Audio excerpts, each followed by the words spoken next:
This ride, it's a monster. It's the longest steel roller coaster on this half of the planet, on top of it being 325 feet tall and 95 miles an hour. I dare to say it is the pinnacle moment for everyone involved in this ride. This one now is pushed to pass that line once again. This is going to be a big deal. I think it's going to be a ride that becomes a comparison point. What do you think of it in comparison to Fury 325? Spanning 2 states, it's the tallest roller coaster of its kind on Earth.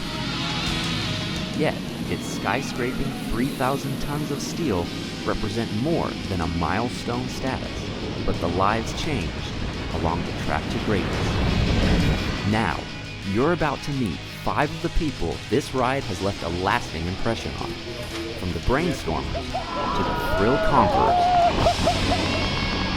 the ones who have taken Fury 325 from dreams to screams.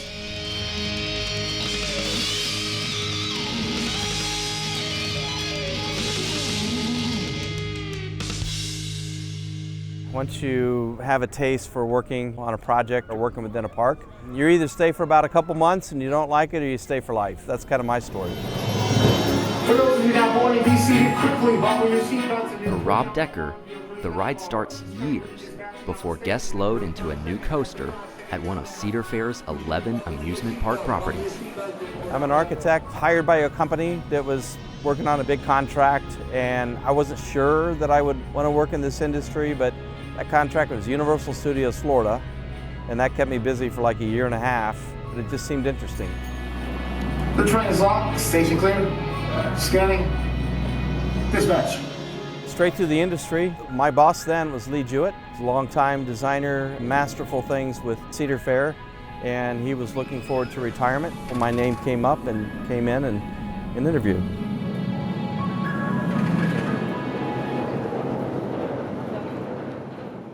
I've got 2 sons that work with me. My best friend works in the office with Velma, my wife. So it's pretty much family business. The name of it used to be Top Gun, but this is actually the first B&M coaster that we ever installed. That's a picture of my dad. I was around 18 years old when I got into construction. My dad always pushed me to start my own business. And Velma and I talked about it and prayed about it, a lot of praying. And Velma just basically told me, she said, you got to step out on faith. And started giving some cards out, and within 2 months, we had 40 employees. So we were actually working at Carowinds, doing some welding, and John Roof came down and asked me, could I put up a ride? John was over maintenance and new construction. I told him if he had the drawings, I could do it. That was our first ride, was the drop zone. The first ride was very tough. Didn't know if that's what I wanted to do or not. The second ride was a little easier. Once we started on the roller coasters and stuff like that, I felt like that's what I was supposed to be doing. John passed away last year, but he was a driving force, for me. He always told me, Ronnie, you're a leader. You're not a follower. You need to lead. I've always remembered that.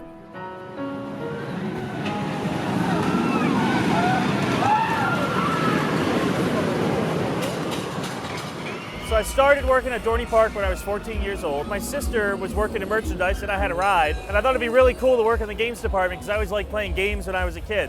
I worked there all through high school, all through college. When I graduated from college, I have a degree in elementary education. I had an opportunity to be the games manager, and I signed up.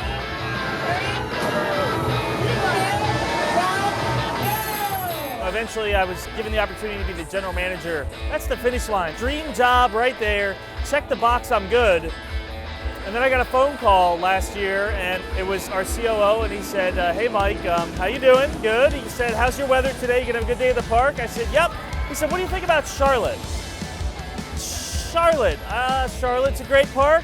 I know we got a lot of big things planned. And, about a week later, I was driving down here, and my mom was a little upset with me that I wasn't going into teaching, but it's turned out to be okay. I realized when I was a kid coming to Carowinds, someone should have said, you're not normal. I loved it way too much. My parents, all my friends I had come with, they would be sitting on the bench and I would still be riding. Isn't it time to go yet? Nope, not time to go yet. I'm not done. In '99, my husband and I joined American Coaster Enthusiasts. I became the regional rep for ACE when we moved to Virginia. We figured out that I've ridden about 350 different roller coasters.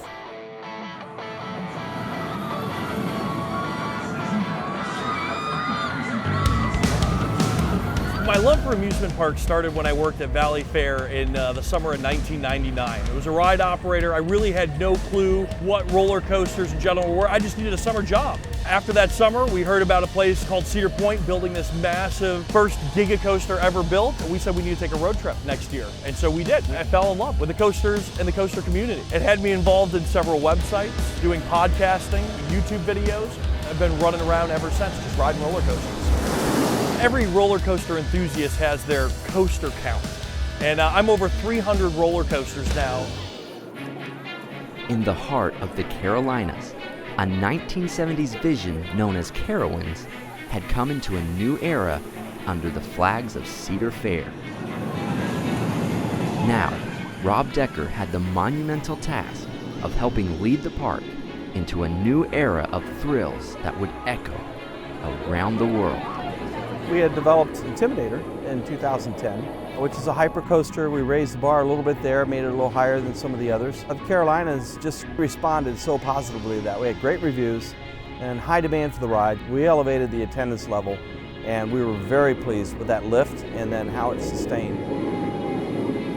We don't spend a lot of time chasing a lot of what if we did this and that. We really try to get to the essence of the ride right away, and we could spend the rest of the time just perfecting that notion. And we kept in mind the success of Gatekeeper was that it crossed the front gate. Taking cues from flagship park Cedar Point's 2013 attraction, Rob and his team set out to rebrand Carowinds' first impressions through their new coaster. What we did with Fury 325 is we did a layout, and we tried to carve out as much space as possible. So I definitely wanted to make a big right-hand turn and head out to the front gate, and we just kept working with ideas. And the one this time, instead of flying over the gate itself, is to pull it out in front. And part of that really was out of the constraint. The Palladium is right there, you had to get around it, it's big, we wanted to do something special. That's when we developed a tunnel that you can dive under and walk across the bridge at the point of entry and really have a special place that you can sort of celebrate as your arrival for the day. When you get the attributes of the tallest lift hill at 325 feet, delivering 95 miles an hour, I just didn't want to waste all of that inertia. I really wanted to go someplace and do some wonderful elements, and not just as many elements as we could fit in, but one sets up the next, and it's a nice sequence of events. Fury 325 would be the 96th coaster from Bolliger and Mabillard, a Swiss firm Rob keeps on speed dial. That's the type of dialogue that I have with B&M, with Walter Bolliger directly. It's really special. You know, he always takes my call. I try to be respectful of the time difference. So it's the first thing in the morning for me, so that's when the energy is really cooking. And I don't try a whole lot of nutty stuff with him. I mean, I really try to give him challenges that I know he can deliver on and he can just perfect for us. I said, look, if we're going too far, you pull us right back.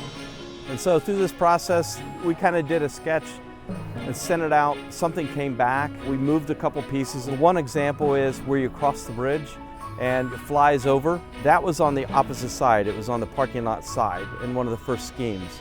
I said, if we flip that to the other side and had the rider facing outward toward the parking lot while people were walking in, maybe there's that connection of people watching people buzz by on the ride. And I was really trying with that bank curve to have like a NASCAR moment.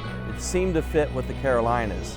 And then my challenge to him was, can you hold the speed all the way through and then maximize the air time? Climbing over the hill or even bank turns, which by the way are amazing to get air time out of a bank. And that is the story of Fury 325. B&M gives you a sequence, an installation manual, and it tells you when you're looking at the job to bid it, you know what you're picking up, what pieces go together and how much they weigh. We're looking at the weights and the heights of this thing, and it's a monster. We've never done anything that tall or that heavy.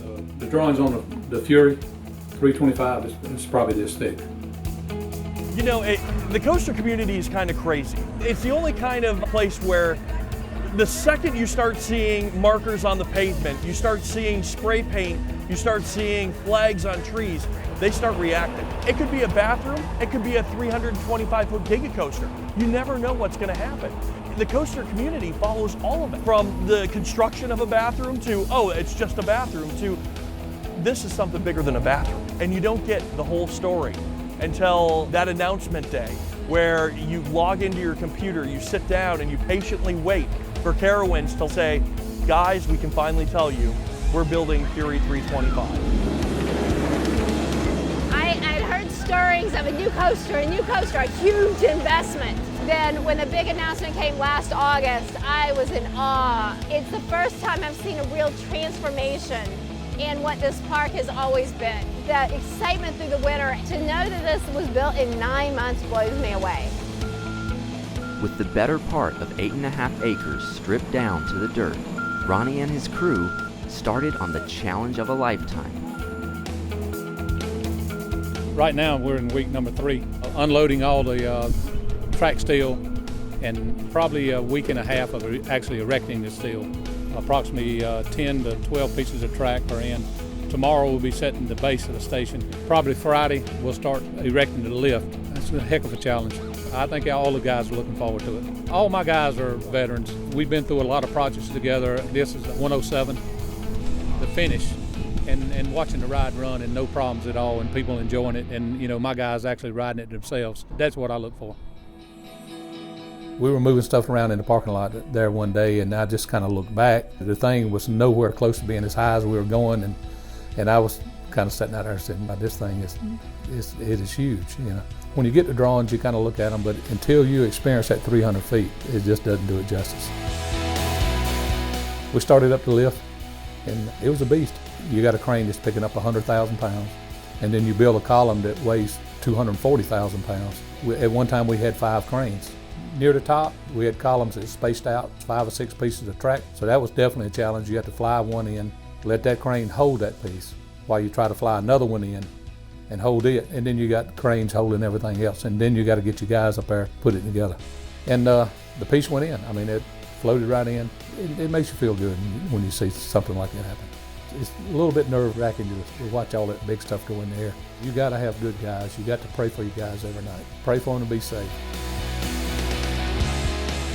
Once we finally finished the lift hill, I went out and I walked to the top, 458 steps all the way to the top. And let me tell you, I was sore for 2 days afterwards. That's a lot of steps. But the view from the top is just breathtaking. You can see Charlotte, you can look all around.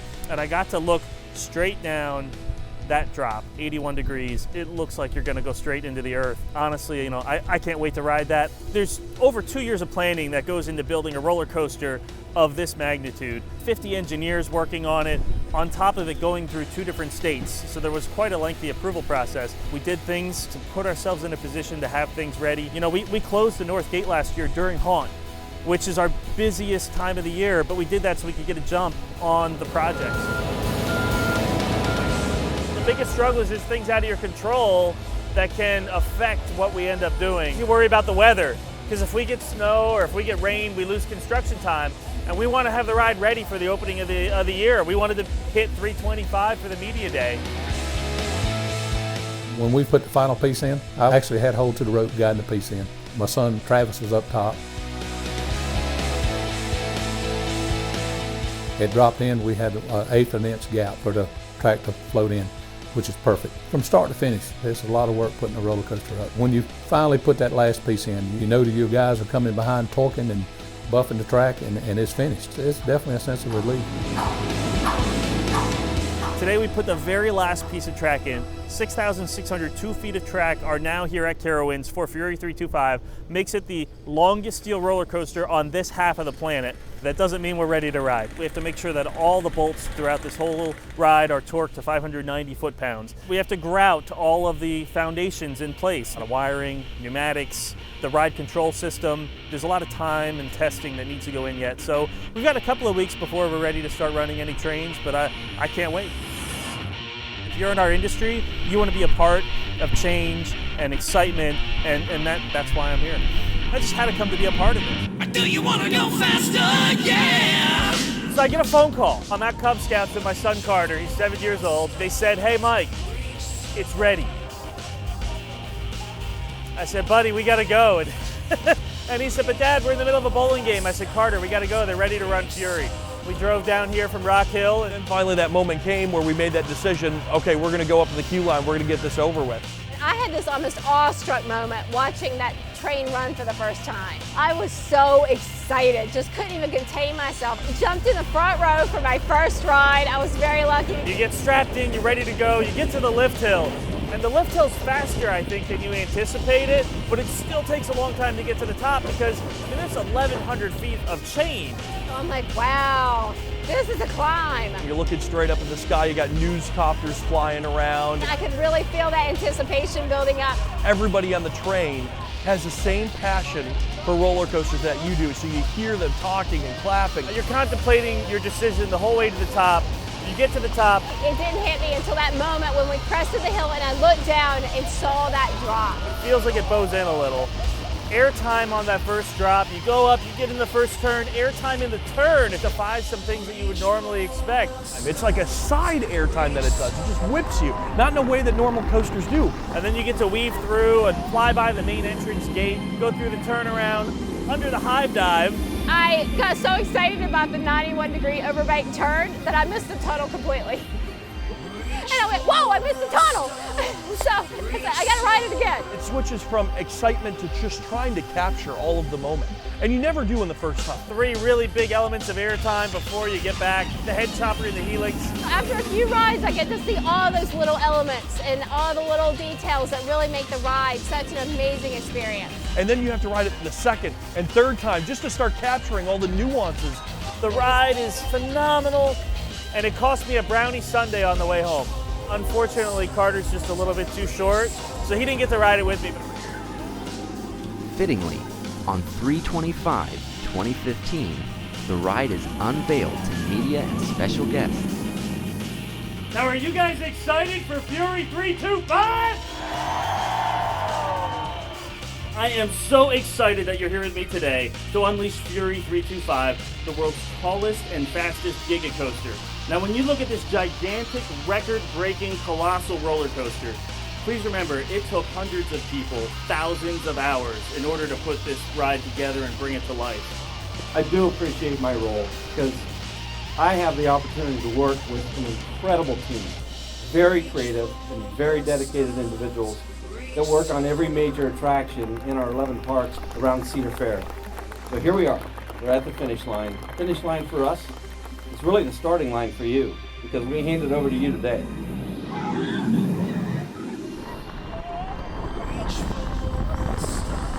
That coaster count I was talking about, top 3 coasters, it now hit number 2. This is one of my absolute favorite roller coasters. I'm gonna put Fury in the top 3 with the Beast and Millennium Force.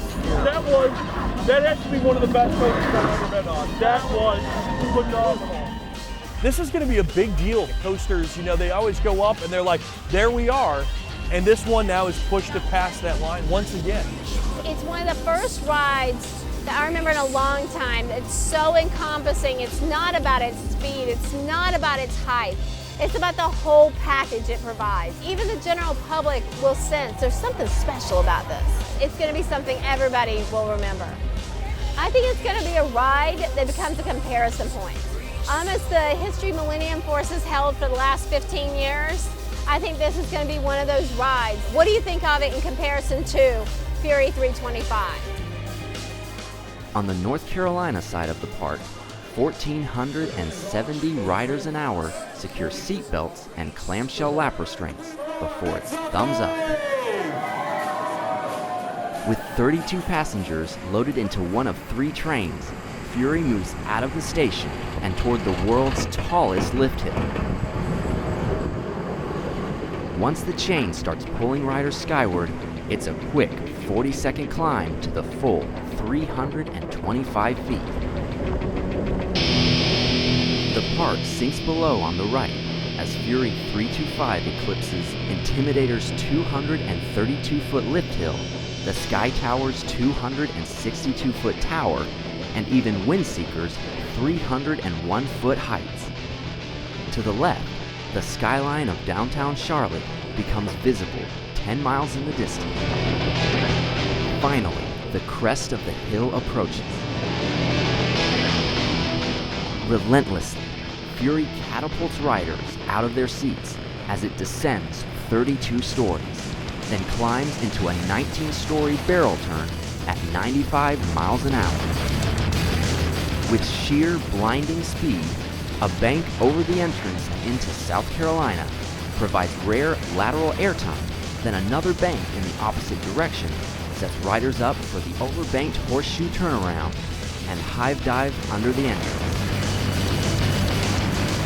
A 10-story left bank floats riders out of their seats again and back into North Carolina, followed by a 111-foot hill feeding into the helix.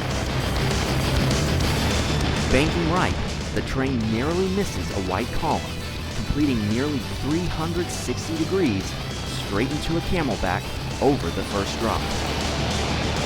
With a slight left turn, another camelback sails riders under the lift. Then a slight right sends them weightlessly over one more climb and into the brakes to complete 6,602 feet of teal and lime green track.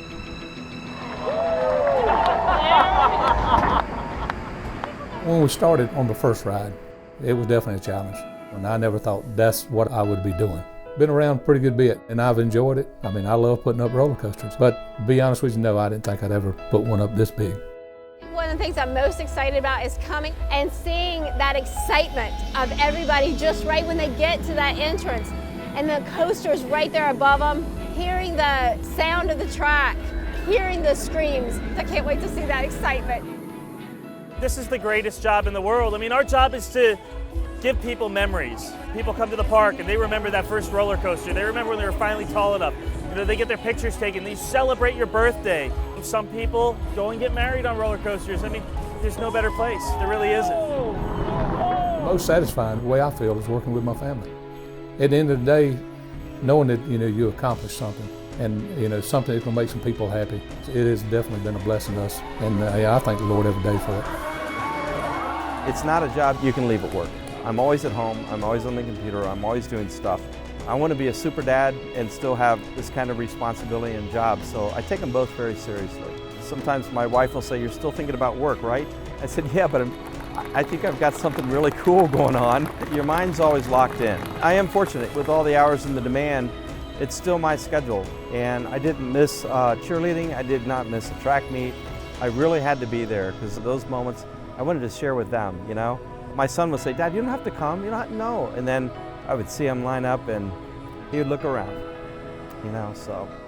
But that's important, you know, that's the important part of life. Where people are today, overscheduled, overbooked, when they can have time together in the park without all of those other interruptions, you just want it to be the best possible.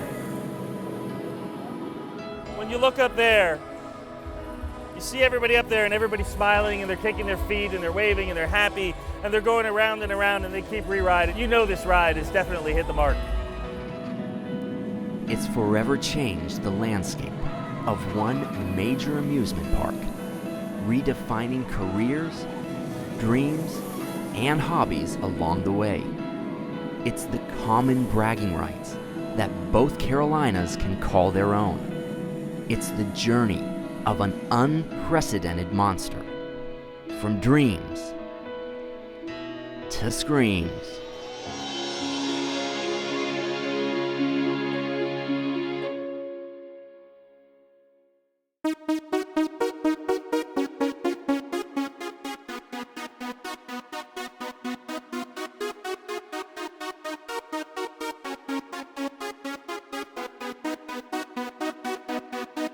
I'm fast, can you see me? I'm moving so fast, and you're in my control. This is real, time to ride. Are you ready? Let's go. Let's go to the sky and prepare yourself to fly.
taking me to 3 to 5.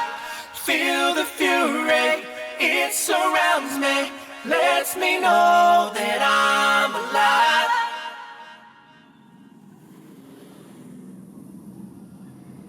For more documentaries and updates on current and future projects, visit devinolson.com.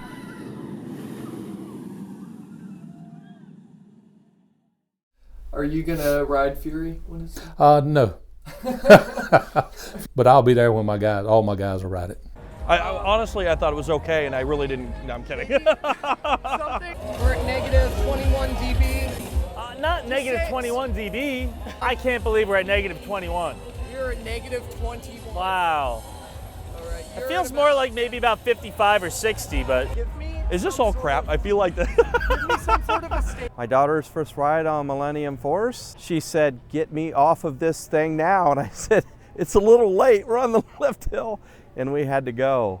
I think she was doing it because she knew I was so proud of that project that she felt like she had to experience it. And so I try to still balance that dad versus, gee, this is what I made and don't you think it's cool too moment, you know?